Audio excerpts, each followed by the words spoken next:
I hope you can see the slides as well. Can someone just tell me if you can see the slide?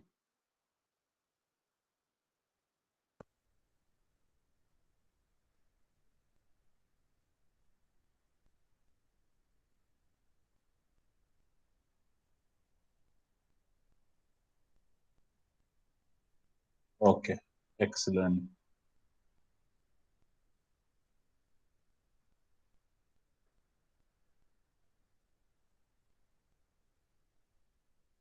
All right. So today we are going to start with another important topic, which we call as CBM or coal bed methane. Okay? CBM stands for coal bed methane. Okay? So as the name stands for, it's about a methane gas which is extracted from coal beds. Okay, which is extracted from coal. So coal bed methane is also named as CSG or coal seam gas. So today we are going to look at different aspects of CBM or CSG, and the book that I would refer you to is given in this particular link. It's from Halliburton. So it's a fairly nice book where you can read a lot about coal bed methane. Okay. So let's begin then. So coal bed methane, like shale gas, it is another unconventional gas. So you can see here are my some conventional oil and gas plays. For example, this one is a gas play. Here is a oil and gas play. Okay, and it requires the all components that you require for a typical hydrocarbon reservoir. Okay, right now, of course, this is a shale gas which we have already talked about. Shale gas we have already talked about, and tight gas we had already talked about, and they are all more or less at deeper reservoirs. Whereas coal bed methane, the reservoirs are generally shallow. The coal seams are comparatively shallow. Okay, like shale gas, this is also an unconventional reservoir. So if it is unconventional reservoir, that means we will not need individual elements of reservoir rock, source rock, trap rock, and migration pathways. Like shale gas, CBM also the same rock works as source and reservoir. Here, essentially, the coal seam that you will see, that coal seam itself is the source rock as well as the reservoir rock. TBM and shale gas do not need conventional entrapment, so you don't need a separate trap to form. Coal bed has little free gas, rather the gas is absorbed in the coal matrix, and production depends on fracture permeability. These two are extremely important points which we will discuss in a bit, but for the time being, remember that in a conventional oil and gas, where does oil and gas sit? Oil and gas sit in the pore spaces between individual grains, right? That is where oil and gas is. But in case of coal bed methane, the gas is actually absorbed within the coal matrix, okay, which is made up of different macerals. We talked about macerals in details before. So in this particular case, the coal matrix essentially keeps the coal seam gas or CH4 absorbed inside. And the fluid can only flow through fractures because the matrix has very minimum permeability, and hence we are very much dependent on the fracture permeability, the permeability that is contributed by the inherent fracture system of coal. Okay.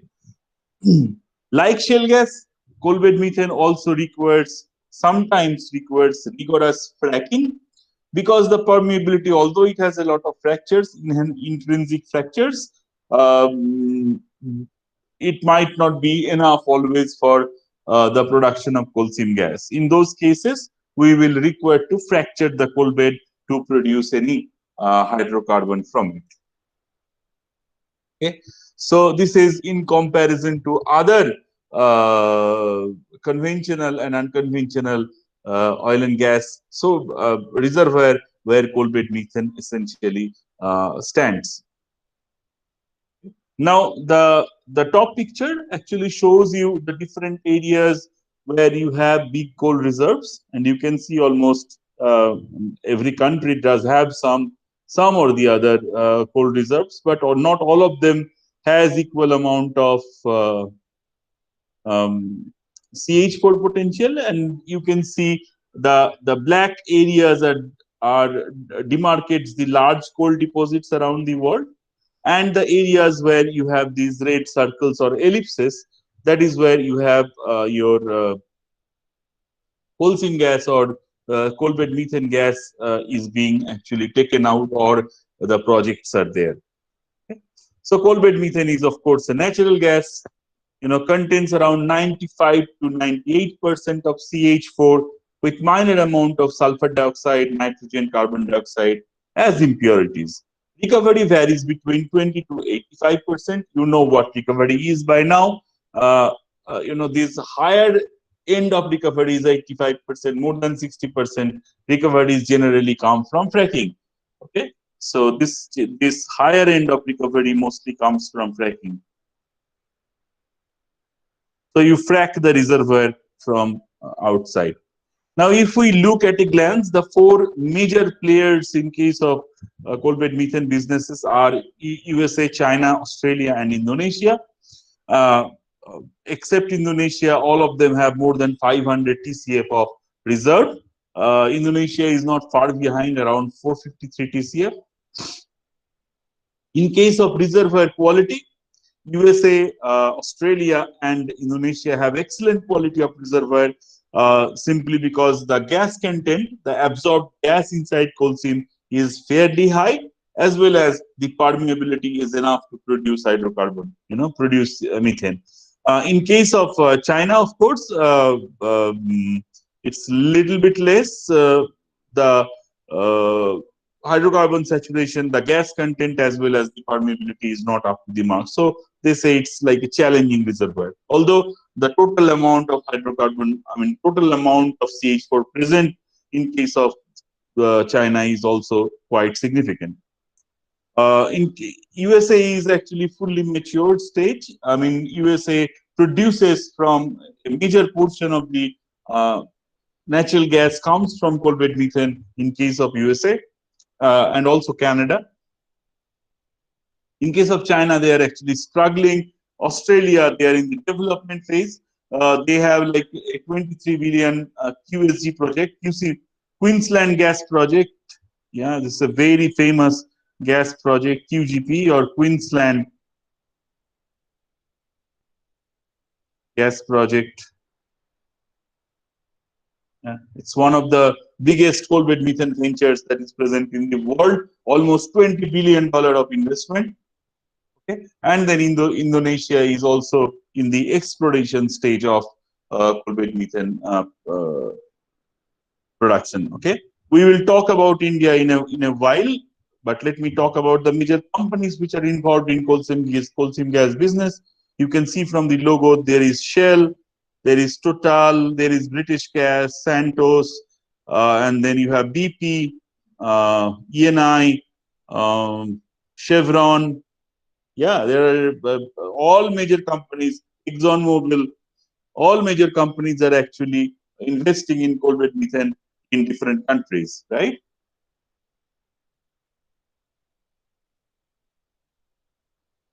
So in case of India, India has fifth largest proven coal reserve, and it is one of the largest coal producers of the world.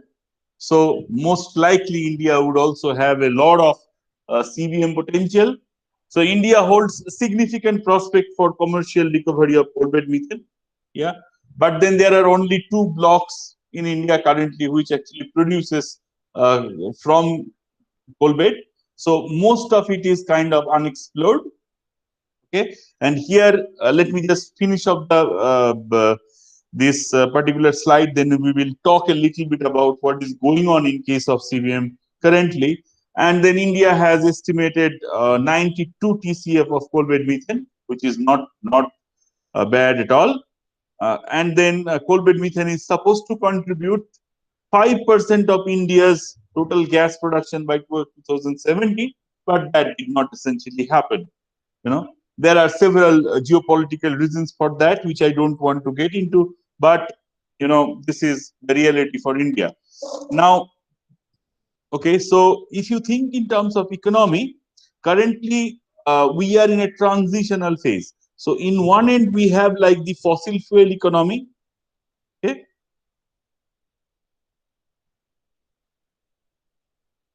fossil fuel means we are heavily dependent on oil, mostly oil, then of course coal, and then gas. Okay, this is what we are completely dependent in terms of energy. And then we are going towards renewables, right? We are going towards renewables. Renewables means like biogas, solar, wind, nuclear, and so on and so forth. Okay, all the clean energy stuff. Right? But this jump is not going to happen like overnight, right? There is a transition, but you still have to supply for, during this transition period, you still have to supply for the demand, the energy demand of the population, right? And that is where comes maybe for next 75 years, there is a big transition period, which is for gas economy, okay? So we are slowly abandoning oil, we are slowly abandoning coal, but we are pretty much, for maybe 50 to 75 years next, okay, we will be highly dependent on gas economy, uh, while transitioning from the fossil fuel based economy to the renewable economy. So for next 50 to 75 years, gas is going to be extremely strategic and important. And coal bed methane plays a very vital role in satisfying this particular demand. For a country like India, of course, it will be even more significant down the line in next 10 years. Okay. See, coal bed methane will be extremely important. Okay. So that's where I want to leave this discussion. But I hope you understood that part. But if you want to have more discussion around it, I'm happy to do it again. Okay. So these are your known slides, but just to recap, where does coal form? Coal generally form in a swampy region, like have been shown in this particular picture. Okay, low-lying areas like alluvial floodplain, deltas, coastline can accommodate peat, and that peat essentially this peat would through qualification process form lignite, and from that lignite will be your actual real coal, right? And then coal can be, the real coal can be subdivided into bituminous and anthracite. Bituminous has different varieties like low volatile bituminous, high volatile bituminous. Right. Now, we are mostly interested in the bituminous coal,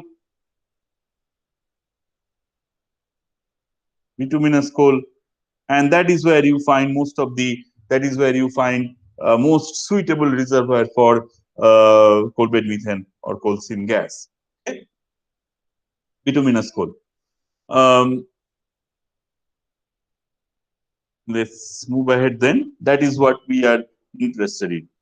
Anthracite is not, because anthracite might have a little bit higher gas content, but it doesn't have any permeability whatsoever. Why, we will see.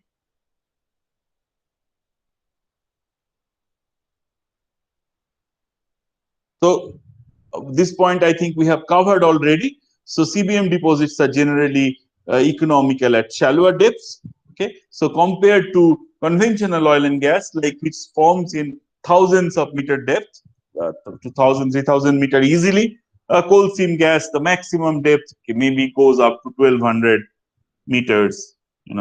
That's maximum 1200, 1400 meters maximum. Most of the coal seam gas projects, though, is below 500 meter, yeah, less than 500-meter depth from the top surface. Why? Because with depth, the permeability of coal completely gets destroyed. Why it gets destroyed, I'll discuss in a moment. But remember, at a greater depth, permeability of coal is significantly low.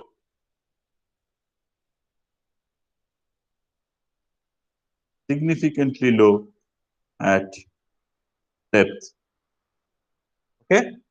So with depth, it actually decreases exponentially. So after 500 meter, you are hardly left with any permeability. The only option you have is to do some tracking, and then generally you don't go beyond 1200 meters, 1400 meter. Okay, that's your maximum depth for coal bed methane operations. Okay, let me now see if you have any questions so far before we move ahead. Anyone having any question?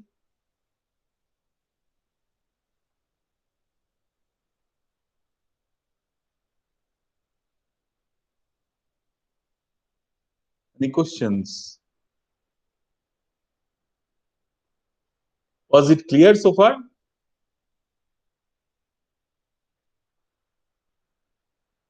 Okay,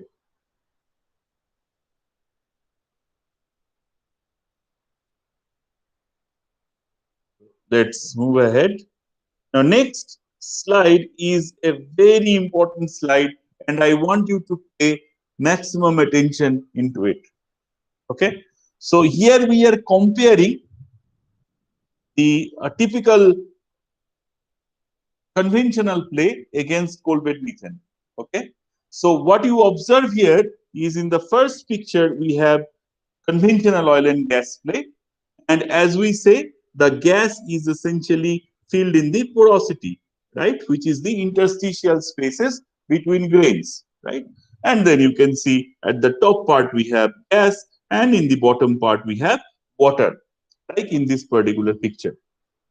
Now, if I say drill a well here, okay, and I perforate here, of course, in the gas zone. So what would happen if I start producing?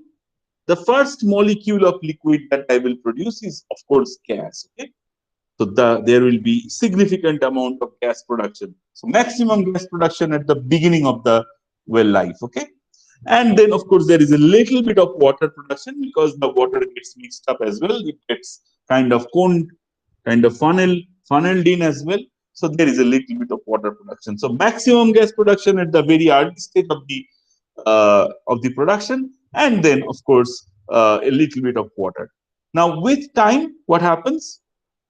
With time, what I observe that, so this is my typical production profile for a conventional gas well. What I will observe that as I am keep on producing gas, the reservoir pressure is kind of declining, right?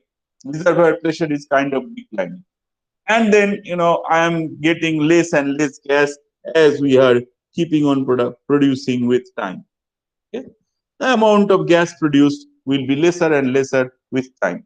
But with time, what would happen? The amount of water production will keep on increasing. Okay, and there will be a time when this particular well, will produce more water than gas.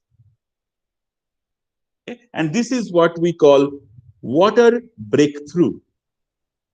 Water breakthrough.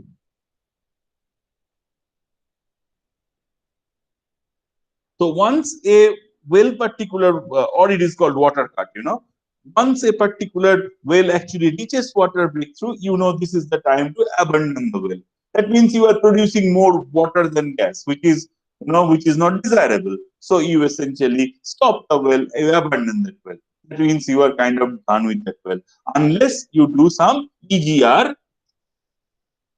or enhanced gas recovery operations. So if you do some enhanced gas recovery operations, maybe you can actually,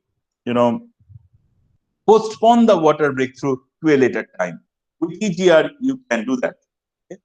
But now let us think about a coal bed methane prospect. Okay, what we just said, that the gas molecules are essentially absorbed in the coal matrix. Okay, they are absorbed in the coal matrix. And what is in the fractured system of coal? We talked about it. This that coal has two components. One is its matrix, and another is its fractured. Right. And we talked about there are two types of fractures. One, the continuous one, we call them as face slits, and the discontinuous one are called the butt slits, right? So the face slit and the butt slit, the slit network is which is actually providing you the permeability in the coal bed. That is filled with water. Okay, this is completely filled with water. So the coal seam gas is present in the matrix, and the fracture is completely filled with water. This is a situation we are thinking about. I hope you can imagine that. Now, this water, which is free water, which is inside the coal seams fracture, will also contain maybe a very little amount of hydrocarbon CH4, but that's not much. Maybe 5%, maybe at most 10% of gas, but that's not enough. I mean, our main target is the gas which is being absorbed in the coal matrix, right? So what I do then, I actually drill a well here, and then I start to pump out. So what would I pump out first? I will pump out water. So the first thing that I will pump out in a typical production profile for a coal bed methane well, I'll pump out water, with a very little amount of gas, which might be the free gas which is still present in the fracture system. Okay, and then I keep on producing water, Okay, and what would happen? Suppose now I'm thinking of a scenario. Suppose when this was in equilibrium, you know, mm, the pressure of the gas in the coal seam matrix was P1, and before production, the pressure of the fluid present in the clit was also P1, simply because they have to be in mechanical equilibrium, right? Now, if I keep on taking the water out, what I will essentially do, I will do something called, I will reduce the pressure.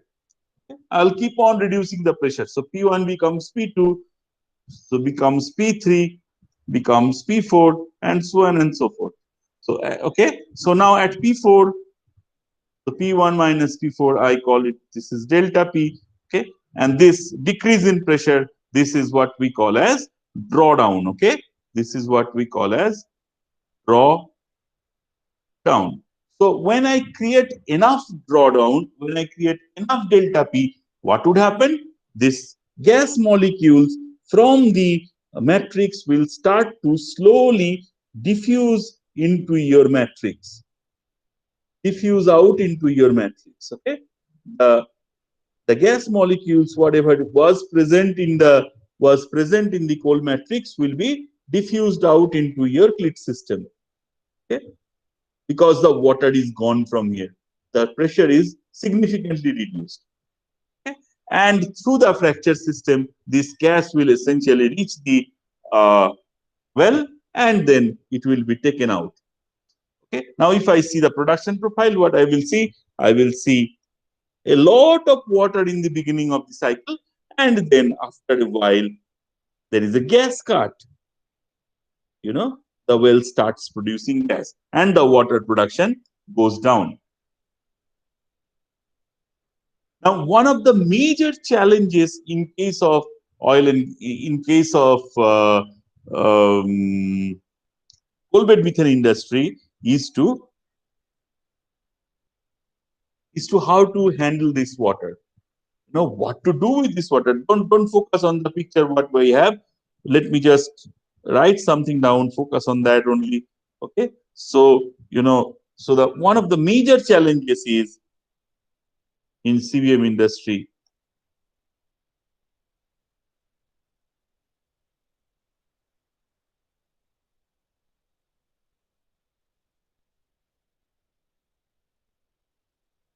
is water handling. Okay? Okay? What to do with that, enormous amount of water that is what you are producing. Okay. Now that water is mixed with coal fines, right? So the water is not like pure water that you can use for drinking or irrigation purpose, right? So that water is water plus coal fines. And coal fines are not good things. They are nasty material which is dissolved in water. Okay, that is something you don't want to use for your irrigation purpose or anything, or that will destroy your cultivating field. You cannot drink it as well. I mean, it's toxic. Okay, so what to do with that toxic water? And that is one of the major research areas nowadays in case of coal bed methane. What to do with the water? It produces so much water, maybe for 1 year, 2 years, one well. If people get frustrated, it's still keeping on producing water, water, water, water, and they keep their hand on their head and think, well, when actually the gas will essentially show. And that becomes quite a headache. So what to do with the water? So what they generally do, essentially, after the water comes out to the surface, they put it on a big pit, big pond. Okay, so they put it on a big pond and they keep it there for, I don't know, maybe for a month. And what happens, because it is kind of still, the coal fines partially settles down in the bottom. Okay, and then they take out the water, do some treatment. Okay, and then they use the water for some irrigation purposes also. Okay. Now remember, you are investing a lot on with the water, but you are not producing a little gas, maybe for first 2 or 3 years. So that makes this particular industry very, very challenging. But at very initial stage, whenever you have developed the field, you don't exactly know when you produce your gas. Okay, so for the first few years, it's only producing water, and then you have to have a huge investment to handle that particular water as well. So in Australia, what they did, like the coal seam gas project that I have just talked about, they also had similar problem. They did such treatment and stuff, and then they released the water in the river, and the river water went to the sea. And that started changing the salinity of the local ecosystem, started killing fishes, completely destroying natural habitat. Yeah, because they wanted not to invest a lot of money in, so that it can be used into irrigation or drinking purposes. They thought it can go to the sea, and your problem is solved. But that did not happen. So it is really, really a headache what to do with that water. Okay. So at this point, anyone has any question? Love to know. Was the discussion clear? So for you?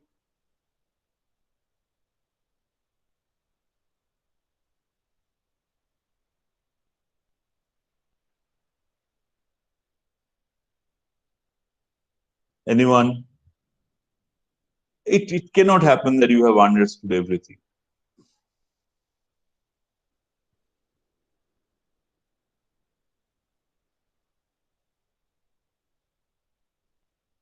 Chandra Prakash, tell me, was it clear? Everything was clear for you so far? Yes, sir. अच्छा, Yes, sir. Okay, clear था ना सब कुछ अभी तक? चलो अच्छी बात. Yes, sir.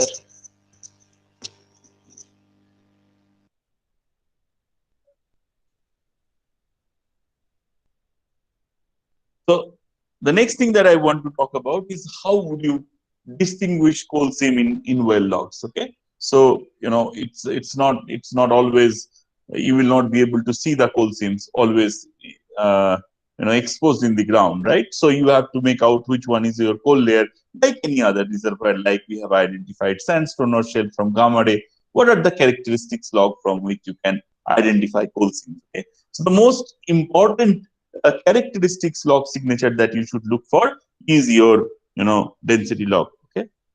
So in density, you can see sandstone and shale has very high density compared to coal.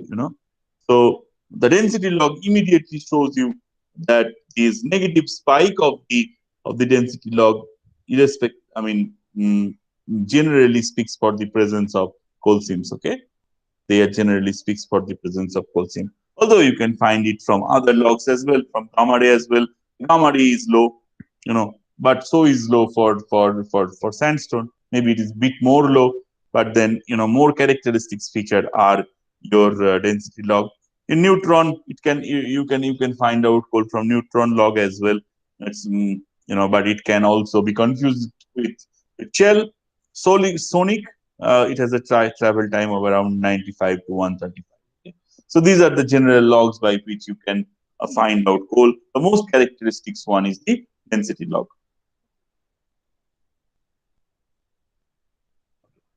So now there is another important term that I want to highlight here, and that is what we call as gas content. So gas content means for unit volume of how much gas is absorbed for unit volume of coal. Okay.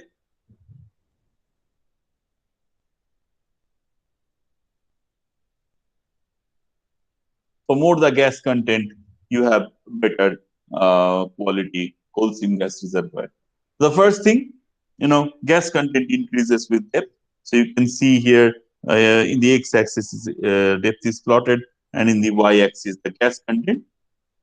Meter cube per ton. Meter cube means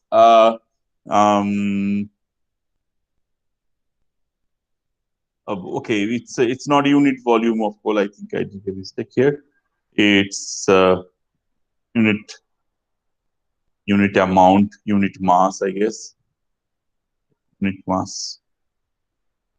So gas content, DAF, dry ash free, okay, meter cube per ton. Okay, that is what the generally used unit is. So in a 1 ton of coal, how much meter cube of gas is present? And you can see with depth, the gas content essentially increases. Okay, although it's not like a linear increase, and there is a lot of scatter in the data, and this is from one basin, but in general, you can see gas content increases with depth.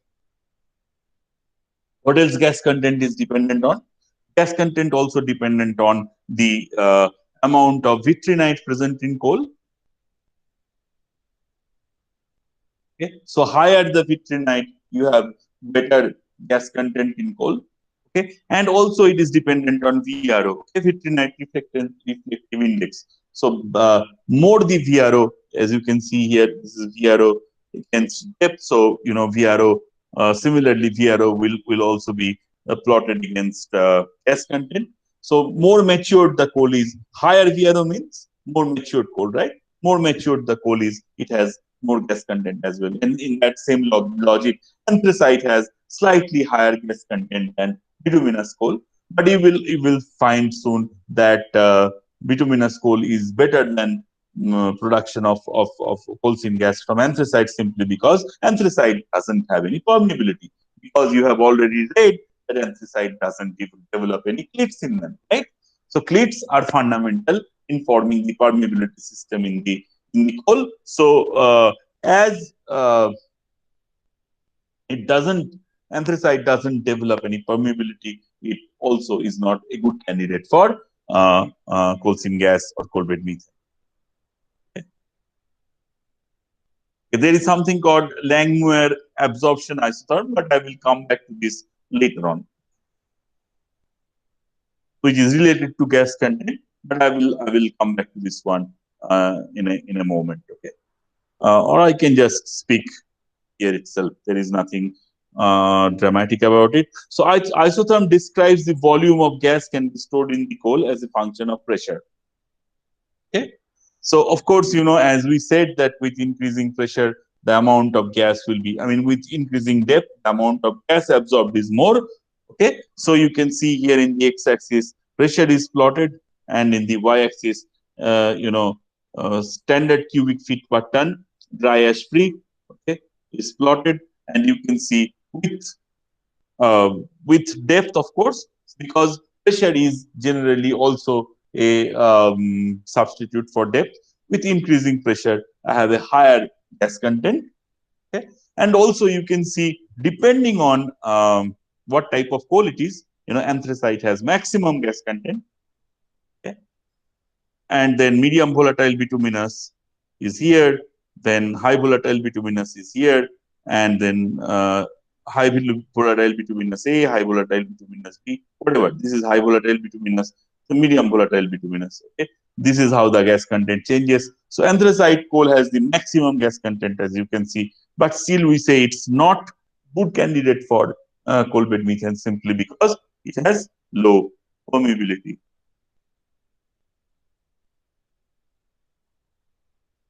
Why low permeability? Simply because no development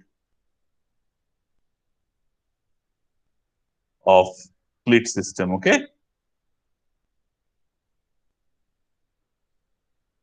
that's why it's not a good candidate for it's not a good candidate for coal bed methane.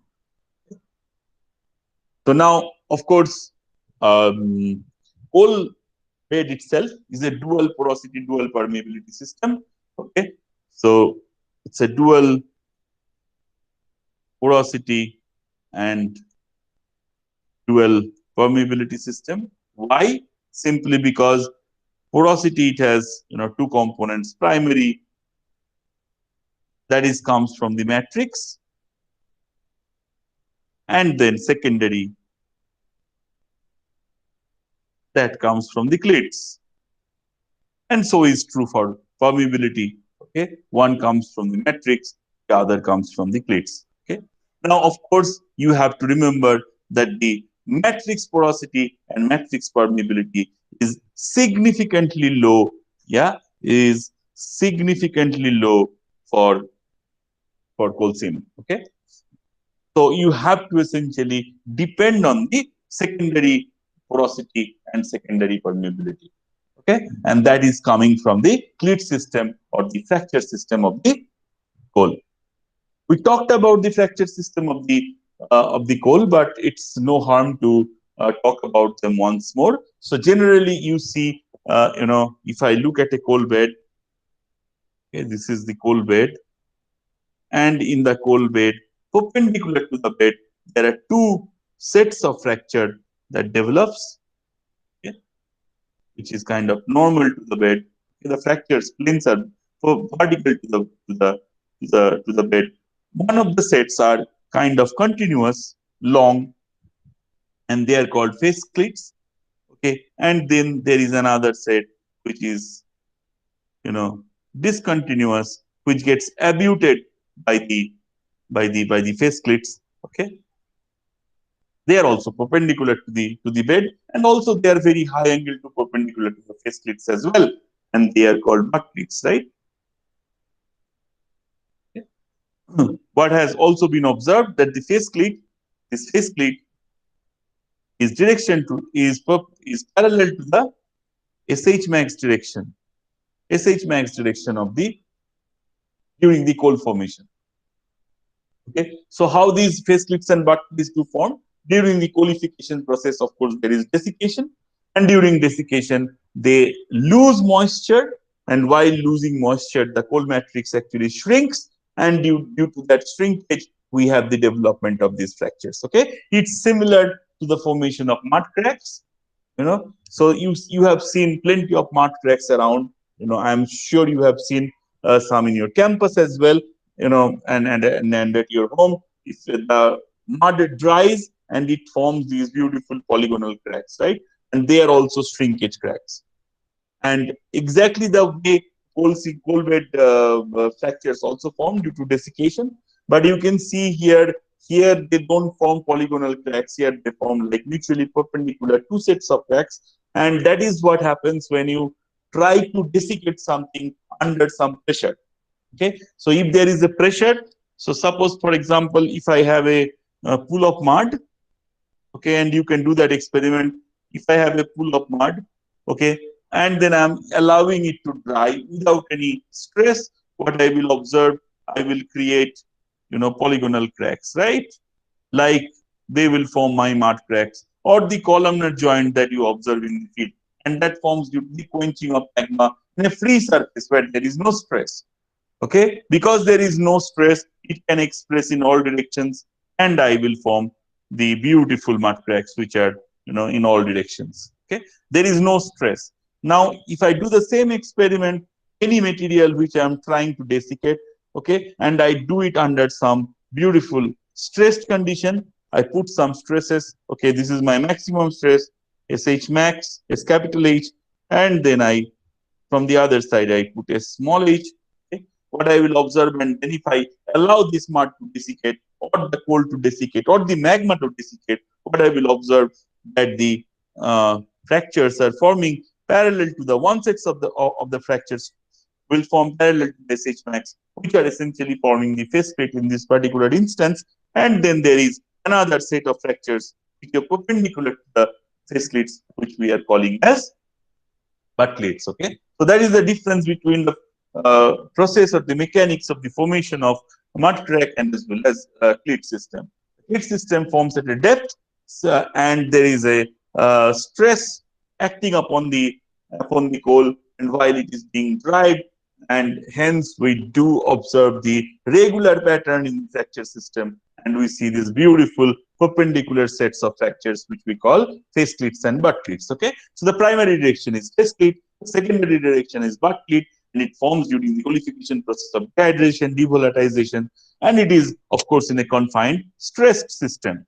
Now if you have more open clits, we have higher permeability. If I have more clits per inch, if I have more clit density, I have also higher permeability. Okay. So now what we observe, if we go from the shallow to the depth, the effective stress increases, and that actually closes the clit system. Hence, we don't observe a lot of permeability if we are going down.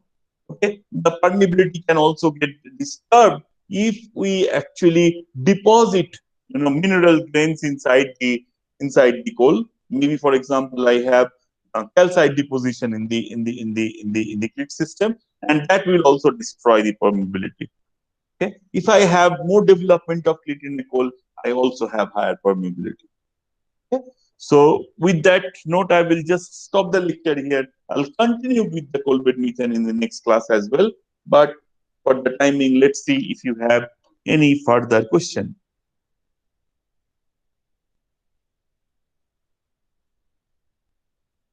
Anyone? Anything which is not clear you want to ask?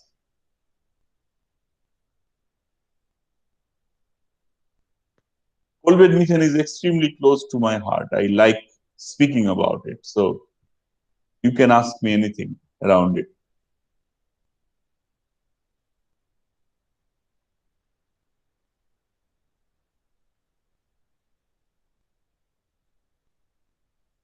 No questions? Okay, then I will stop the class here. I'll upload the class and I'll see you tomorrow. Thank you.